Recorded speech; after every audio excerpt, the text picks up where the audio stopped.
ಬಂಜೇತನ ಒಂದು ಶಾಪವಲ್ಲ, ಹೌದು. ಅದಕ್ಕಾಗಿಯೇ ಸೆಪ್ಟೆಂಬರ್ 21ರಂದು ದಾಂಡೇಲಿಯ ಪಾಟೀಲ್ ಆಸ್ಪತ್ರೆಯಲ್ಲಿ ತಜ್ಞ ವೈದ್ಯರಿಂದ ಉಚಿತ ಬಂಜೇತನ ತಪಾಸಣಾ ಶಿಬಿರ. ಬಂಜೇತನ ಎನ್ನುವುದು ಚಿಕಿತ್ಸೆ ನೀಡಬಹುದಾದ ಮತ್ತೊಂದು ವಿಧದ ವೈದ್ಯಕೀಯ ಸ್ಥಿತಿಯಾಗಿದೆ. ಮದುವೆಯಾದ ನಂತರ ಮಕ್ಕಳು ಬೇಕೆನ್ನುವ ಹಂಬಲ ಪ್ರತಿ ದಂಪತಿಗಳದ್ದಾಗಿದೆ. ಮಕ್ಕಳಿಲ್ಲದ ದಂಪತಿಗಳು ಪ್ರತಿದಿನ ಪ್ರತಿ ಕ್ಷಣವೂ ತಮ್ಮೊಳಗೆ ಕೊರಗುವುದು ಸಹಜ. ಬಂಜೇತನವು ಶಾಪವಲ್ಲ ಅಥವಾ ಅದು ದುರದೃಷ್ಟಕರ ಎಂದು ಭಾವಿಸಬೇಡಿ.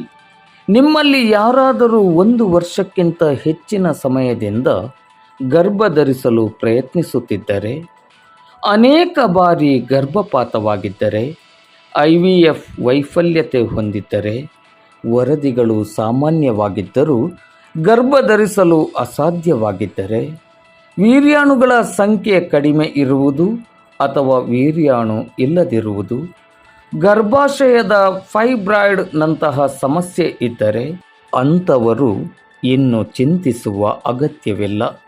ನಿಮ್ಮ ಸಮಸ್ಯೆಗೊಂದು ಪರಿಹಾರವನ್ನು ನೀಡಲೆಂದೇ ಹಾಗೂ ನಿಮ್ಮ ಮನೆಯಲ್ಲಿ ನೆಮ್ಮದಿಯನ್ನು ತುಂಬಿಕೊಡಲೆಂದೇ ದಾಂಡೇಲಿ ನಗರದ ಪಾಟೀಲ್ ಆಸ್ಪತ್ರೆಯಲ್ಲಿ ಹುಬ್ಬಳ್ಳಿಯ ನೋವಾ IVF ಫರ್ಟಿಲಿಟಿ ಆಸ್ಪತ್ರೆಯ ಆಶ್ರಯದಡಿ ಇದೇ ಸೆಪ್ಟೆಂಬರ್ 21ರಂದು ಬೆಳಿಗ್ಗೆ 11:30 ಗಂಟೆಯಿಂದ ಮಧ್ಯಾಹ್ನ 2:30 ಗಂಟೆಯವರೆಗೆ ಉಚಿತ ಬಂಜೇತನ ತಪಾಸಣಾ ಶಿಬಿರವನ್ನು ಆಯೋಜಿಸಲಾಗಿದೆ. ಈ ಶಿಬಿರದಲ್ಲಿ ನೋವಾ IVF ಫರ್ಟಿಲಿಟಿ ಆಸ್ಪತ್ರೆಯ ತಜ್ಞ ವೈದ್ಯರಾದ ಡಾಕ್ಟರ್ ಪವಿತ್ರ ಶ್ಯಾಮ್ ಸುಂದರ್ ಹಾಗೂ ತಜ್ಞ ವೈದ್ಯರು ಭಾಗವಹಿಸಲಿದ್ದಾರೆ. ಈ ಶಿಬಿರದಲ್ಲಿ ದಾಂಡೇಲಿ, ಹಳಿಯಾಳ ಮತ್ತು ಜೋಯಿಡಾ ತಾಲೂಕು ಸೇರಿದಂತೆ ಸುತ್ತಮುತ್ತಲ ಸಾರ್ವಜನಿಕರು ಭಾಗವಹಿಸಿ ಶಿಬಿರದ ಲಾಭವನ್ನು ಪಡೆದುಕೊಳ್ಳುವಂತೆ ನಗರದ ಪಾಟೀಲ್ ಆಸ್ಪತ್ರೆಯ ಮುಖ್ಯಸ್ಥರು ಹಾಗೂ ದಾಂಡೇಲಿಯ ಖ್ಯಾತ ವೈದ್ಯರಾದ ಡಾಕ್ಟರ್ ಮೋಹನ್ ಪಾಟೀಲ್ ಅವರು ತಿಳಿಸಿದ್ದಾರೆ.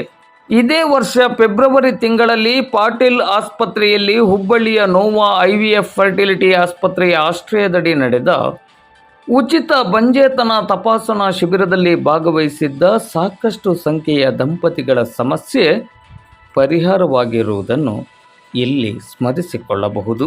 ಒಂದಂತೂ ನಿಜ, ಸಮಸ್ಯೆ ಸಹಜ, ಪರಿಹಾರ ಸಾಧ್ಯ.